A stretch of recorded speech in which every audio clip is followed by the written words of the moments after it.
Et bienvenue à tous, nous voici de retour pour un épisode des critiques père et fils. Je suis le père. Je suis le fils. Et ce soir, on se retrouve pour le film Misanthrope de Damian Zifron, qu'on vient littéralement de voir il y a 1 heure. Donc on enregistre juste derrière. Je vous fais le petit pitch et puis on va tout de suite rentrer dans la critique. Baltimore, la veille du Nouvel An, un policier talentueux mais perturbé est recruté par l'enquêteur en chef du FBI pour l'aider à établir le profil d'un individu qui terrorise la ville. Mon fils, qu'en as-tu pensé ? Il est déjà fini le pitch ? Ouais, le pitch est aussi simple que ça. Ok. Je trouve que ce film est incroyable. Vraiment. J'ai pas vu beaucoup de thrillers, mais je pense que celui-là est vraiment un bon thriller, même si j'en ai pratiquement pas vu. Parce que pour moi, c'est l'un des meilleurs films que je n'ai jamais vu. Moi qui suis très... je vois tous les tout petits détails et tout. Celui-là, j'en ai vu aucun. Les petits détails, tu veux dire les petits défauts ? Ouais. Oui, c'est vrai. T'es sorti du film, t'étais très très enthousiaste. Ouais. Bon. Écoute, moi, ce que je dois dire, c'est que on a vu un grand film. Et oui, mon père. Et du coup, ça fait... Non, on voit des... Non, mais en fait, on voit beaucoup de bons films, mais on voit rarement des grands films. Ouais. Et ça, c'est un grand film. Ouais. C'était un grand film, ça a fait du bien, et à double titre, parce que pour le coup, des thrillers, il y en a très peu maintenant qui sortent au cinéma. C'est vraiment un genre qui est tombé en désuétude. Moi, c'est mon genre préféré. Ça fait partie de mes films préférés, sont des grands thrillers. Le Silence des agneaux, Seven, plus récemment Millennium, et il y en a d'autres, hein, mais c'est vraiment un genre qu'on voit maintenant très peu au cinéma. Et celui-là a été vraiment très très réussi. C'est vraiment un super film. On va rentrer dans le détail de tout, mais je crois que avant qu'on rentre dans le détail et qu'on commence à spoiler, ce qu'on avait envie de partager tous les deux, je crois, c'est de dire allez le voir. Oui. Oui. Pour envoyer mon enthousiasme, je pense que je préfère Misanthrope à Terminator 2. Non, mais c'est vraiment d'un niveau où ce film, je le trouve incroyable. L'histoire est majestueuse. Enfin, elle est pas belle en vrai, l'histoire, mais bon. Non, vraiment, c'est un très bon film et je vous conseille d'aller le voir. Bon, et moi aussi, je le conseille très fortement. Alors, on va spoiler un tout petit peu. On va essayer non plus de pas tout spoiler, de pas spoiler notamment les révélations finales, etc. On va essayer de le faire en 2 parties, ça te va ? On va essayer de le faire un peu en 2 parties. Disons que les choses qu'on veut spoiler, on le fera à la fin et on préviendra avant. Ouais. Ça marche. Et commençons par le casting. Donc, le casting, c'est Shailene Woodley, qui joue Eleanor Falco, qui joue l'héroïne principale. Ben Mendelsohn, qui joue Jeffrey Lamarck, qui sont un peu les 2 personnages principaux, les 2 flics. Ralph Ineson, qui joue Dean Posey. Jovan Adepo, qui joue Mackenzie. Et puis le reste du casting, c'est des gens qui sont pas très connus. Donc on va passer. Je pense que sur le casting, on va surtout s'arrêter sur les 2 personnages principaux, les 2 personnages de flics. Ce qu'il faut préciser, c'est que Misanthrope, c'est l'histoire de 2 agents un agent du FBI qui recrute une jeune agent de la police. On retrouve ici le duo du Silence des agneaux, très clairement, et on sent que c'est vraiment l'inspiration première sur ce duo de flics entre Ben Mendelsohn et Shailene Woodley, et en fait ils sont à la recherche d'un tueur de masse. Alors pour le coup je le précise parce que c'est littéralement la première scène du film, je spoil rien, mais tueur de masse, j'ai pas le souvenir qu'il y ait eu un autre thriller qui ait traité des tueurs de masse. Je me souviens d'un film de Clint Eastwood qui traitait d'un fait réel sur un tueur de masse, mais je me souviens pas d'un film qui en ait traité, d'un thriller en tant que tel. Donc voilà, je voulais juste le préciser, ce qui donne quand même une connotation assez particulière au film, parce que les tueurs de masse, c'est quand même quelque chose d'assez spécial. C'est pas vraiment des tueurs en série, c'est pas du tout la même mécanique. C'est des tueurs en série de masse. Oui, mais... En fait, ils font plusieurs attaques en tuant des masses de personnes. Ouais, c'est ça, mais il n'y a pas de modus operandi. Mais ils le font en série. Oui, parce que le principe du thriller et du tueur en série, c'est quand même qu'il a toujours le même mode opératoire, et les flics... Tu vois, notamment le thriller que tu as vu, c'était Bone Collector, avec Denzel Washington. Tu sais où Denzel Washington, il est paraplégique. Que j'ai pas très... T'avais pas trop aimé ce Non. film-là. Là, c'est vraiment le film, le thriller par excellence, avec le tueur en série qui laisse des indices à la police, et la police essaye de comprendre les indices. Le film n'est pas du tout construit comme ça, là. On est d'accord. C'est pas du tout fait comme ça. Il laisse aucun indice. Ouais, c'est ça, c'est très particulier. Qu'est-ce que t'as pensé du casting, du coup, des deux personnages principaux, des deux personnages de flics? Du côté Shailene Woodley et de l'autre Ben Mendelsohn. Toi, je sais que t'as pas trop aimé Shailene Woodley. Oui, je dirais que c'est la seule faiblesse pour moi du film. Mais moi, je trouve qu'elle a très bien joué son personnage, qui est un personnage qui est extrêmement dépressif, qui se scarifie. C'est se scarifier, ce que tu veux dire. Se mettre des marques sur le poignet, oui. C'est des scarifications. Merci. C'est ça le terme. Donc, qui se scarifie au poing. Et moi, je trouve qu'elle joue très bien son personnage. Pour Ben Mendelsohn. Pour Ben Mendelsohn, je trouve qu'il joue aussi, même presque encore mieux que... j'arrive pas à retenir. Shailene Woodley. Shailene Woodley. Je sais pas s'il est connu. Alors, mais c'est un acteur... Oui, si, c'est un acteur plutôt connu. C'est un acteur qui a surtout... il a fait surtout des seconds rôles. Mais on l'a vu notamment dans Rogue One, pour des gros films. On l'a vu dans Ready Player One. On l'a vu dans The Dark Knight Rises. Et il est devenu connu... Il joue aussi dans Captain Marvel, ça c'est vrai. Et pour moi, il est... Attends, parce qu'il y a vraiment un film qui l'a rendu connu, et c'est... Et là, je ne l'ai pas. Comment tu l'as trouvé ? Je trouve qu'il joue très très bien. Ouais, c'est un super acteur, je suis d'accord. C'est un type qui a une... Je pense qu'il peut jouer beaucoup de personnages, et il les joue très bien. Ouais, et il a une voix assez incroyable. Je n'ai pas fait gaffe. Et j'ai trouvé qu'il avait un truc dans sa diction qui était vraiment... il en impose, il a beaucoup de charisme. C'est un acteur que je trouvais plutôt discret, moi, dans les précédents films où je l'ai vu, et qui dans ce film-là, a quand même beaucoup, beaucoup de présence. Moi, il m'a fait penser d'un certain côté, il m'a fait un peu penser au personnage de Somerset dans Seven.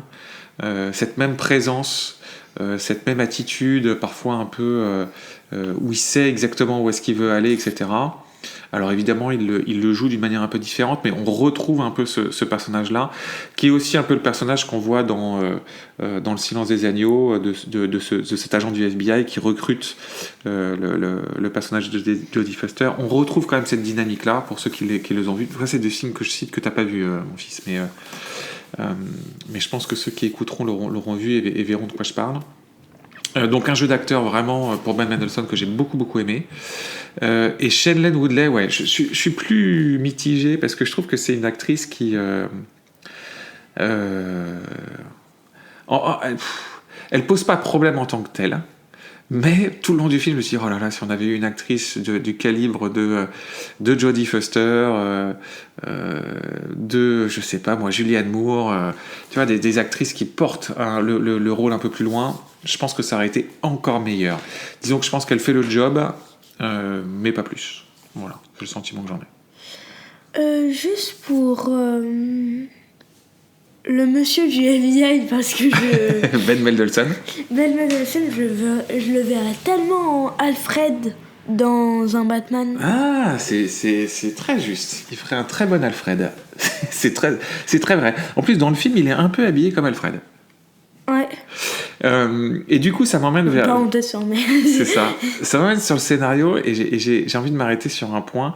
C'est les dialogues que j'ai trouvé vraiment très bons. Ouais. T'as des dialogues dans ce film qui sont absolument Génial. génial, que ce soit sur l'incarnation des personnages, mais aussi sur la façon dont ils mènent l'enquête et tout le sous-texte politique. Alors, Ouais. dis-moi ce que tu en penses et après je te questionnerai sur la question du sous-texte politique.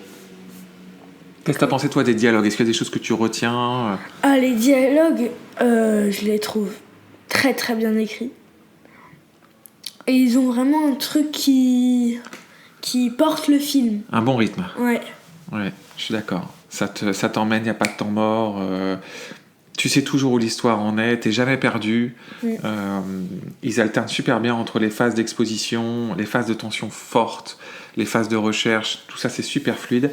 Après, c'est un film qui a un fort sous-texte politique. Est-ce que toi, tu l'as vu? Parce que pour toi, la politique, c'est quand même quelque chose d'assez diffus encore. Oui, mais là, je l'ai vu. Là, tu l'as vu. C'est un message assez anticapitaliste dans le Oui. film. Ok. Qu'est-ce que tu en as pensé de ça? Pour toi, c'est quelque chose que tu as entendu sans plus? Est-ce que tu trouves que c'est intéressant de traiter ça dans le film? Ah, c'est très intéressant.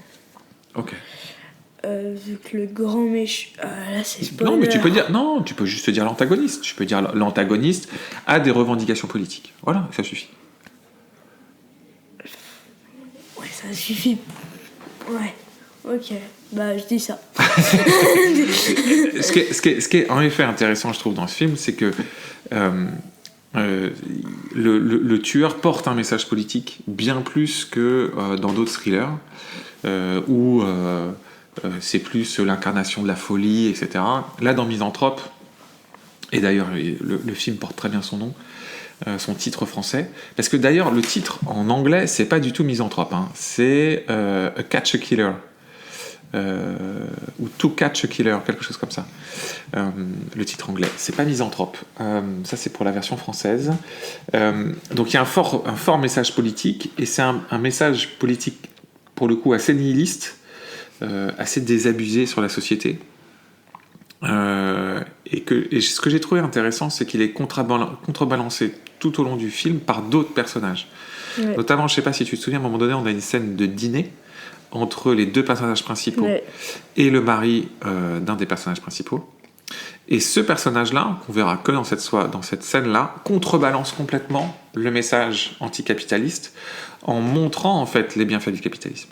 Et j'ai trouvé que quelque part d'avoir cette balance-là était plutôt intéressante. Non? Ouais. T'as eu ce sentiment-là aussi? Ouais. Bon, super. Qu'est-ce que tu as pensé de la réalisation de notre ami Damian Zifron, qui est un Argentin, qui n'a pas fait beaucoup de films. Alors, moi, j'avais vu un seul film de lui avant, c'était Les Nouveaux Sauvages, qui est un film absolument génial. Et avant ça, il avait fait 2 autres films argentins, parce que c'est littéralement des titres espagnols. Je vais pas me lancer là dans... Bon, alors c'est Los Simuladores et El Fondo del Mar, dont je ne connais pas du tout, en 2002 et 2003. Ensuite, il avait fait Les Nouveaux Sauvages en 2014. Et il n'avait rien fait depuis jusque-là, donc ça fait quand même 9 ans. Je sais que... je crois savoir qu'il avait été approché pour réaliser des films de super-héros, ce mec-là. Mais au final, ça ne s'était pas fait. Qu'est-ce que tu as pensé de sa réalisation? Sa réal est très... pas réactive, dynamique. Très dynamique. Très bien écrite. Ça, c'est le scénar qui est plutôt écrit. Oui, pardon. Ou très bien exécuté. Très bien exécuté. C'est aussi à dire. Il y a des scènes que tu gardes en tête qui t'ont vraiment, en essayant de ne pas spoiler, mais il y a des scènes qui t'ont marqué? Marqué quel sens? Qui t'a électrisé, que tu sors, que tu as encore les images en tête aujourd'hui. Non. Là. Non? Ah là, j'ai le film en tête, mais Là, tu as le j'ai film pas... en tête. Si tu dois faire ressortir 2-3 scènes que tu as trouvées particulièrement impressionnantes. Ouais, je t'ai toujours dit, c'est pas impressionnant. C'est pas ton mot impressionnant. Ouais. Impressionnant, c'est pas le bon terme. Qui t'ont subjugué. C'est un synonyme, papa. Qui t'ont étonné, impressionné. Impressionné. Impressionnant, impressionné, merci. C'est le verbe. Ok, j'ai essayé un trick qui n'a pas marché. Bon, je m'y colle. Ou tu veux encore en dire quelque chose? Non. Moi, j'ai beaucoup aimé la réalisation. C'est une réalisation qui est qui est à la fois très classique, parce qu'il y a une construction finalement assez classique, et parfois il y a des plans, notamment moi j'ai adoré l'introduction du film. Les 15 premières minutes sont je trouve, dingues. Ouais. J'ai rarement vu un thriller nous faire rentrer dedans à ce point-là. C'est-à-dire que Ah oui, mais la toute première scène, elle est folle. elle est incroyable. Et on rentre dedans et il nous prend à la gorge et après il nous lâche plus jusqu'à la fin. Et j'ai trouvé cette première séquence hyper forte parce que non seulement elle nous fait rentrer dans le film, mais elle arrive aussi à nous présenter les personnages et à nous présenter le contexte. Parce que dans ce film, il y a aussi tout un contexte qui est la manière dont la population réagit au meurtre de masse. Et c'est super intéressant comment il montre le parasitage des politiques, le parasitage de ceux qui veulent se marcher dessus, etc. Et comment, en fait, rapidement, la plupart des gens qui tournent autour de cette enquête ne sont plus là pour arrêter le tueur, mais sont là juste pour leur carrière, ou pour pas perdre leur job, ou pour avoir des votes en plus, etc. Donc, tout un contexte très cynique. Et la façon dont c'est réalisé, j'ai trouvé que c'était vraiment brillant, parce qu'il nous perd jamais. Il arrive en fait avec des séquences à plusieurs niveaux de texte à développer en fait son propos tout en développant l'histoire, tout en développant le contexte autour. J'ai trouvé que c'était vraiment hyper efficace, hyper réussi. Alors si je devais vraiment pinailler, je dirais que c'est pas au niveau c'est pas un univers visuel aussi fort qu'on peut le voir dans un Fincher. Mais après, vas-y. C'est pas le. C'est pas le but. Je pense que c'est pas ce que le réalisateur a voulu faire. Mais je suis d'accord. Il reste dans quelque chose qui est plus réaliste. Il reste simple, je suis d'accord. C'est simple, c'est réaliste. Il y a une chose que je note, c'est la manière dont il a filmé la ville de Baltimore. Est-ce que moi, j'arrive jamais à remarquer ça. T'as pas remarqué ça? Moi, j'ai trouvé qu'il avait une manière de filmer la ville où tu voyais tout était immense. Bah ouais, c'est un peu ça. Oui, mais en fait, je trouve que ça montre... Enfin, après, je le savais avant, donc peut-être que je m'auto-confirme de la chose, mais on sent que c'est pas un Américain qui a fait ce film, je trouve. Parce qu'il filme la ville en montrant le gigantisme de la ville, comme nous, quand on va aux États-Unis, qu'on est un touriste, quoi. Et qu'on découvre pour la première fois et qu'on se balade là, dans ces villes avec ces gratte-ciel dans tous les sens, avec la tête, tu sais, vers le ciel. T'as l'impression que cette caméra, elle est constamment en contre-plongée, en train de filmer en fait le gigantisme des immeubles. J'ai trouvé ça vraiment... pareil, très réussi. Et d'ailleurs, je trouve que ça renvoie à la toute première scène, le tout premier plan de caméra. Est-ce que tu te souviens? Oui. Vas-y, tu peux le décrire? Le tout premier plan. L'ouverture du film. Oui, mais c'est une caméra fixée sur une ville où il y a où les gens ont été en train de faire la fête pour le Nouvel An. Le Nouvel An. Ah, exactement. Sauf que la ville est à l'envers. Oui. En fait, la caméra est inversée et du coup, on voit le ciel vers le bas et la ville vers le haut. D'ailleurs, en parlant de cette scène, vas-y, je te laisse terminer. Et je trouve qu'il y a une scène qui te crée un malaise tout de suite, en fait. T'as un truc elle est très belle, très simple. C'est juste une inversion, en fait, de tes sens. Et c'est comme si on te disait dès le début, allez, je vais inverser tes valeurs. Je vais te mettre dans quelque chose, tu vas être gêné, quoi. Et le film, au final, te gêne par son message. Hein? Ouais. Tu voulais rajouter quelque chose? Juste pour la scène à l'envers au tout début. Ouais. Ils l'ont refait. Oui, t'as raison. Ils le refont à un autre moment. C'est une très bonne remarque. Vas-y, allez. Et mince, son nom. Pour une scène avec Shailene Woodley. Shailene Woodley, qui nage. Exactement. Et que la caméra est complètement retournée. Ouais. Mais alors là, par contre, ça m'a complètement perdue. Je comprenais même pas comment elle nageait. Où elle en était? On dirait qu'elle nageait dans l'air et que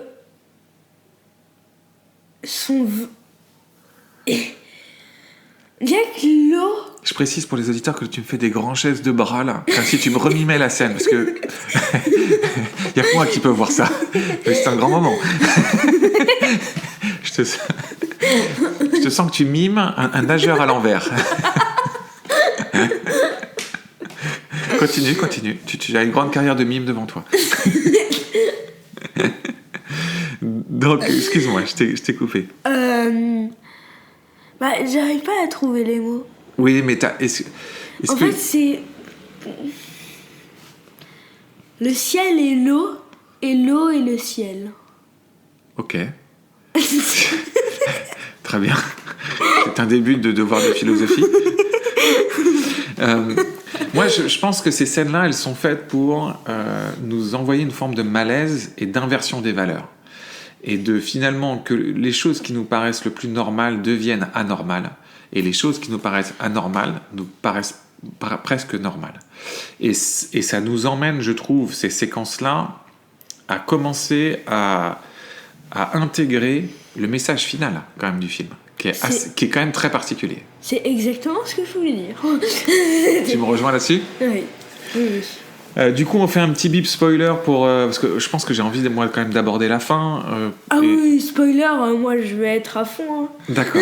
Alors, je vous propose, pour ceux qui n'ont pas vu le film, d'arrêter l'écoute maintenant. Allez le voir. Je crois que ça, c'est clair. Ça, c'est... Moi, c'est ce que j'ai vu de mieux cette année. Oui, moi, largement. Et toi, mon fils aussi. C'est ce que j'ai vu de mieux depuis longtemps. Ouais. Je t'ai senti très très enthousiaste. Donc voilà, on vous le recommande. Et pour ceux qui ont vu le film, restez avec nous. Et, parce qu'on a envie d'aborder spécifiquement la fin. Tu veux qu'on fasse rituel d'abord ? Alors faisons le rituel. Et après, comme ça, on se fera la partie vraiment spoiler après. Alors la question de ta vision d'enfant va être particulière sur ce film. Ouais. Qu'est-ce que tu as envie d'en dire ? Et après, je te dirai ce que j'en pense. C'est vrai que j'aurais peut-être pas dû dire ça parce que moi j'ai pas la notion de. Pour moi, ça c'est un peu ce que je vois d'habitude dans les films. Toi, tu vois pas la différence entre ce film-là et un film d'action classique où tu peux avoir des gens qui meurent ? Quand même. Si, parce qu'il y a. Si, les morts sont plus sanglantes. Elles sont plus sanglantes ou elles sont plus réelles ? Non, plus réelles. Parce qu'elles sont pas plus sanglantes que dans John Wick, ou elles sont pas plus sanglantes que dans Die Hard. Tu vois ce que je veux dire ? Ouais. Mais en revanche... elles sont plus réelles. Elles font beaucoup plus réelles. C'est-à-dire que tu as vraiment l'impression que quelqu'un est mort. Ouais. Donc du coup, ça te choque. Moi, ça me choque pas. Mais... Non, mais c'est là pour te choquer. C'est ça que je veux dire. Moi-même, je me sens choqué quand je vois ça. Oui.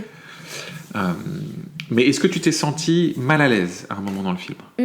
Non. Est-ce que la noirceur du film t'a posé problème ? Non. Ok. Non, j'ai bien aimé ça. Ok. Qu'est-ce que moi j'en pense ? Comme toujours, je pense que... Alors, c'est pas un film pour enfants. Enfin, c'est pas un film pour enfants. Je pense que c'est un film pour ados. Ouais, mon fils, tu es un pré-ado, donc voilà. Quand je dis que c'est pas un film pour enfants, je te considère plus exactement comme un enfant. T'es un enfant qui est en train de devenir un ado. Donc voilà. Et après, c'est toujours pareil. C'est vraiment un rapport au cinéma qu'il faut analyser. C'est par rapport à ce que les enfants ont déjà vu. Ce qu'on a déjà vu, et puis leur rapport au cinéma et à la fiction. C'est-à-dire que des enfants qui sont impressionnables, c'est typiquement pas du tout un film pour eux. Des enfants qui peuvent se sentir mal par rapport à un texte, un sujet un peu noir, etc. Il faut faire attention, parce que c'est un film qui est noir. C'est vraiment un film... Oui, ça oui. C'est un film noir avec des personnages qui ont on aborde la dépression, on aborde des problèmes sociétaux. La dépression extrême. La dépression extrême,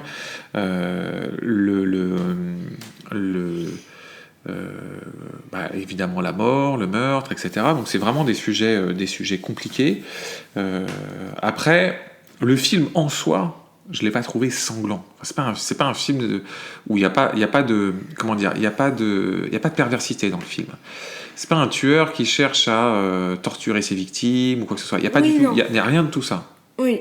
Donc voilà. Est-ce que tu penses qu'on pourrait dire quelque chose de plus là-dessus ? Du coup, on n'a pas vraiment dit l'âge. Mais toi, tu dirais quel âge ? Je dirais que c'est 12 ans. Voilà, à partir de 12 ans, ça me paraît bon. Ok. On se fait notre petit partie spoiler. Ouais. Alors, allez. Spoiler! Bip, bip, bip! Spoiler! Bip, bip, bip! Spoiler! C'est bon, je pense que les gens ont compris. Vous êtes sûr, hein? Parlons de la fin. Qu'est-ce que tu as pensé de la fin? Eh ben la fin est juste géniale. Qu'est-ce que tu as pensé du coup de ce tueur et de son message? Qui s'appelle comment? Alors, c'est... il est interprété par Ralph Ineson, que je connaissais pas, qui joue donc le rôle de Dean Posey. Et donc c'est un acteur... il joue dans The Witch, ok. Il joue aussi dans Les Gardiens de la Galaxie, mais je ne saurais pas dire quel rôle il fait. C'est vraiment un acteur de second rôle. Hein. C'est un acteur qui a une gueule, on peut dire ça. Parce que pour le coup, il a vraiment une gueule. Qu'est-ce que tu as pensé de lui? Bah lui, c'est vraiment un personnage qui a tout le temps été dans le noir. Ouais. Enfin, non, il nous explique qu'il a pas tout le temps été dans le noir. À partir de ses 6 ans, dès qu'il est né, à ses 6 ans, en fait, il a toujours été très heureux. Il a toujours vu le bon côté des choses. Exactement. Et en fait, à ses 6 ans, ses parents lui tirent 2 balles de pompe. Non, alors c'est pas dans de la pompe. tête. En fait, il y a Ah si, c'est des balles de pompe. Non, en fait, c'est un accident. C'est un accident dans lequel son Oui. père, en fait, s'entraîne dans son jardin à tirer. Et il n'a pas vu que son fils était parti. Il tire et boum, il se prend 2 balles. C'est 2 plombs. C'est pas des balles à plomb. En fait, il avait 2 plombs dans la tête. C'est ça qu'ils expliquent. Et donc, à partir de là... Et d'ailleurs, on voit très bien sa cicatrice qui On voit est très là. bien sa cicatrice. Mais on voit pas la deuxième. Je pense que les 2 plombs sont rentrés là. Oh, pas de bol. Et donc c'est un personnage qui est intéressant parce que c'est un personnage très nihiliste, qui a une vision en fait où c'est un type qui ne supporte plus la société, qui ne supporte le bruit. Il supporte pas le bruit, il supporte pas le fait de pas avoir le... Il le dit littéralement, il a une phrase qui est d'une force incroyable à la fin, il dit moi je ne veux plus travailler 8 heures par jour pour ramasser les déchets des autres, je veux avoir le temps de pouvoir me poser, regarder le ciel, profiter du silence. Et c'est assez incroyable comme discours, parce que je reviens à cette histoire de malaise. Juste, Vas-y. D'où le nom misanthrope. D'où le nom. Qui Exactement. veut dire ne pas aimer sa propre... Aimer les autres humains. Aimer les autres humains. Exactement. Et ne pas aimer les hommes, quoi. Au sens humanité. Exactement. Et c'est exactement ça. C'est un personnage qui n'aime pas l'humanité, qui l'exprime, et qui ne peut plus vivre avec eux. Et qui, des fois, en fait, pète des câbles et tue plein de gens, juste pour décharger toute sa violence. Ouais. Et toute sa détestation. Mais ça n'est pas orienté vers un type de personne. C'est orienté sur l'humanité. Ouais. Et l'humanité telle qu'elle est devenue. Ouais. Ça, c'est un message qui est quand même assez particulier. Ouais. oui, ok. Et moi, je le prends beaucoup comme cette inversion des normes, si tu veux. C'est-à-dire que tu reviens à cette première scène du film, où il t'inverse ton nord et ton sud, ton haut et ton bas. Ouais. Et en fait, moi, ce que j'ai ressenti quand il dit ça, c'est presque de la compréhension. Est-ce que tu vois ce que je veux dire? Ah oui, ok, oui. Ouais. Est-ce que tu es d'accord avec ça? Oui. Ok. Qu'est-ce que tu voudrais rajouter?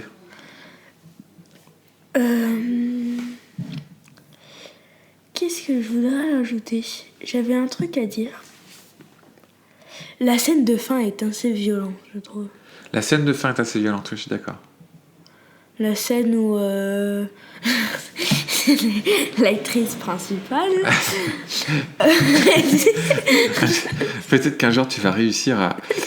Shailene Woodley.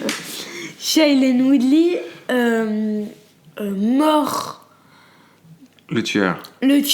Ah, Ouais, c'est bon, celle-là, elle et est sans elle manche. lui arrache un bout de chair. Oui, ça c'est vrai que c'est... Dans le courant, bien sûr. Ouais, non, c'est vrai, je suis d'accord. Et j'ai retrouvé ce que je voulais dire. Vas-y, avant de le reperdre. Shailene Woodley. Enfin, dans le film, du coup, Eleanor Falco et Dean Posley, en fait, on comprend à la fin que ce sont les mêmes. Oui, c'est très juste. Tu m'as dit ça et c'est très vrai. C'est les mêmes.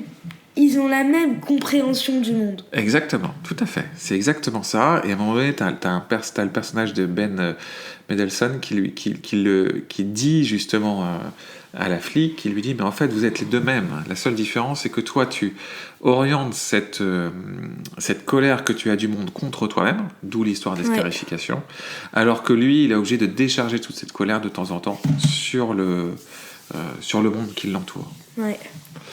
Ça, c'est assez fort. Ça, c'est fort comme message et comme miroir, en fait. À nouveau, on se retrouve dans une forme de miroir où tu as le haut et le bas qui sont inversés. C'est un peu les miroirs déformants.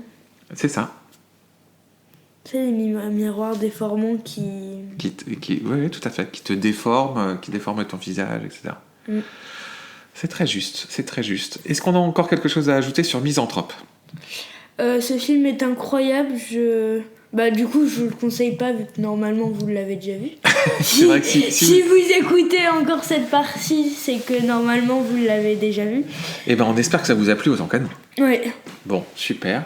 Eh ben, mon fils... Je trouve ce film incroyable. Merci l'actrice, les producteurs, l'acteur et Damian Zifron. On ira voir ton prochain film. Ouais. C'est ça ? À fond. À fond. Merci mon fils, à bientôt. Merci, à bientôt.